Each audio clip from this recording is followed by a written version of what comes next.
I never expected that a simple delivery could shift the rhythm of my quiet life so profoundly. That morning felt like any other ordinary, still and heavy with the usual loneliness. But life has a way of nudging you gently or forcefully when you least anticipate it. I'm 58 now, and for the past 15 years since my divorce, I've lived in a house full of memories but devoid of laughter. My mornings usually start with the hum of the kettle and the flicker of a television I barely watch. Silence settles over the walls, the kind that once embraced joy. That day, I went out to buy a new coffee maker, thinking it would fill a small, practical gap in my daily routine. Little did I know, it wasn't the machine that mattered, it was the person who brought it. At my door stood a young man named Ethan, 25, with bright eyes and a polite, effortless warmth. There was an immediate ease in his presence, a quiet energy that seemed to push the stillness of my home aside. "Good morning," he said, carrying the box carefully.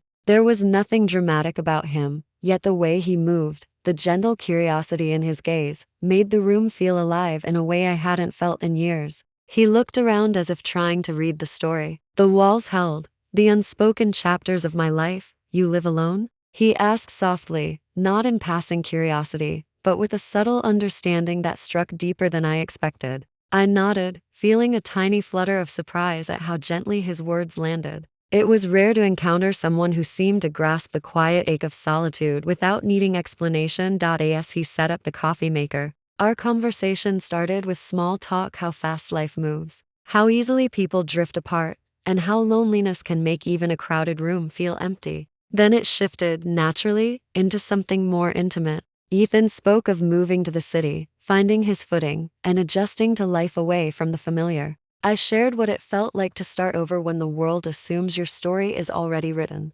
Each word seemed to stitch a subtle warmth back into the empty spaces of my home. At one point, he paused, meeting my eyes with an intensity that made the room hush around us. "Some people just feel like home," he said quietly, "even if you've only known them for a few minutes." The sentence lingered, resonating with a depth I wasn't expecting. It wasn't romantic in the usual sense, but it carried a human honesty that made the room and me feel less alone. By the time the coffee maker was humming and the first cup was poured, the house felt different. The aroma filled the kitchen, mingling with the subtle, unexpected warmth that had crept into my heart. Sitting together, sharing that first cup, I felt present, truly present for the first time in years. Not haunted by past regrets, not worrying about future emptiness. Just here, just now. And yet, as Ethan handed me the cup with a shy smile, a quiet question lingered between us. Could one fleeting encounter really reshape the silence that had settled over a lifetime?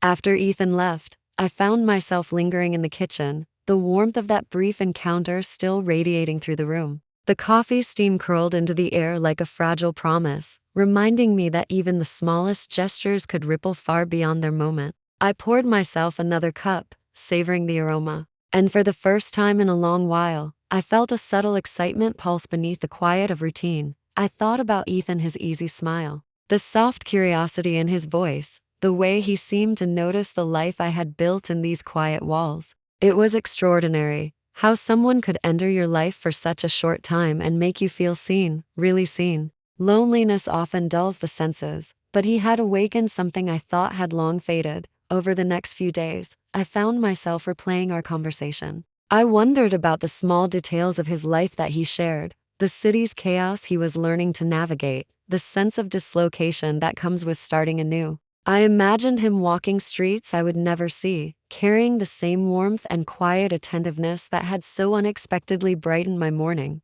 A part of me longed to hear his voice again, yet another part understood that some encounters are meant to be brief, fleeting sparks that leave a lasting glow. The house itself seemed different too. Even empty rooms felt lighter, less oppressive. The kettle's hum no longer marked routine alone. It seemed to hum alongside the memory of connection. I found myself setting the table as if expecting a guest, smiling at the thought, even though I knew he might never return. Small, ordinary tasks now carried a weight of anticipation and quiet hope. I hadn't known I was capable of feeling again. In the quiet afternoons that followed, I took long walks, noticing little things. I used to overlook the laughter of children in a park, the aroma of freshly baked bread, the soft hum of the city around me. Everything felt sharper, brighter, more meaningful. Ethan's presence, brief as it was, had shifted my perception of the world. The day-to-day had gained a subtle magic, as though the universe had left a delicate breadcrumb trail of wonder in the simplest moments. Yet amid this quiet transformation,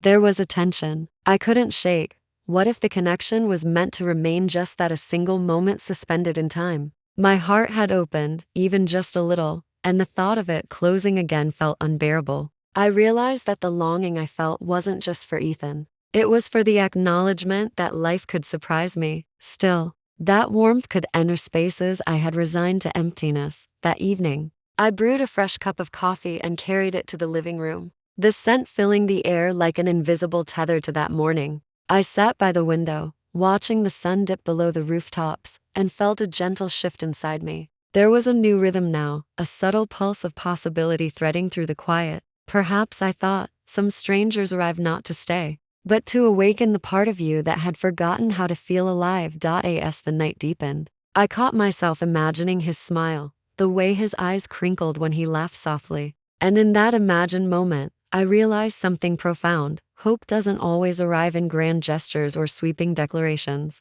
Sometimes it whispers in a smile, a kind word, a shared cup of coffee, and lingers long after the moment has passed. And yet, the question that would not leave me hung in the air like the fading aroma.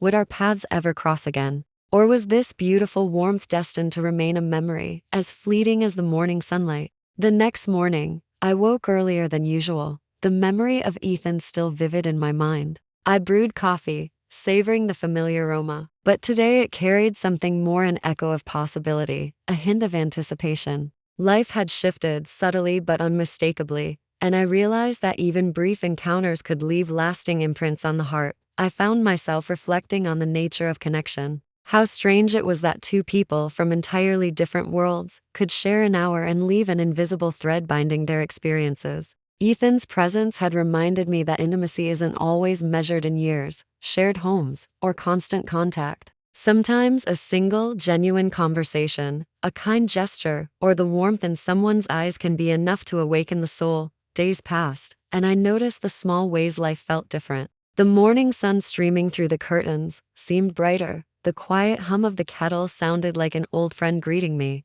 I lingered over breakfast, imagining what it would be like if someone cared to notice the small rhythms of my life. Even the act of leaving a window slightly ajar felt significant, as if inviting possibility to wander in. Then, one late afternoon, a knock on the door startled me. My heart skipped a beat, hope and caution warring in equal measure. It wasn't Ethan, but a neighbor bringing over some freshly baked bread, a simple gesture that reminded me kindness exists everywhere, even in mundane interactions. Yet, my mind returned to that morning with Ethan, the way he had made a quiet house feel like home. It was a realization that lingered. Perhaps the point wasn't whether he returned, but that he had shown me life could still surprise me. I spent the evening by the window, cup in hand, watching the city lights flicker like tiny sparks of possibility. I thought about how easily people can drift through life, barely noticing one another, and yet, a single, honest encounter can change your perception forever. In my case, that small moment had reignited a spark I thought long extinguished.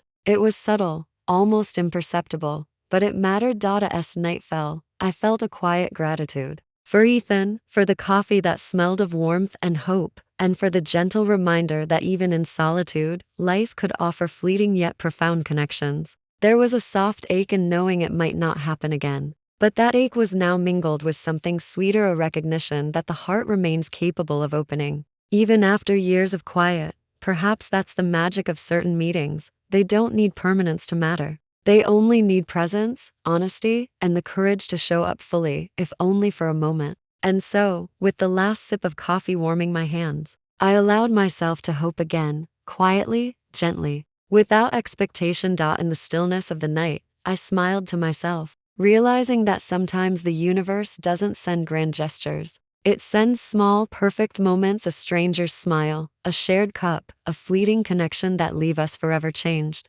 And maybe, just maybe, that's enough.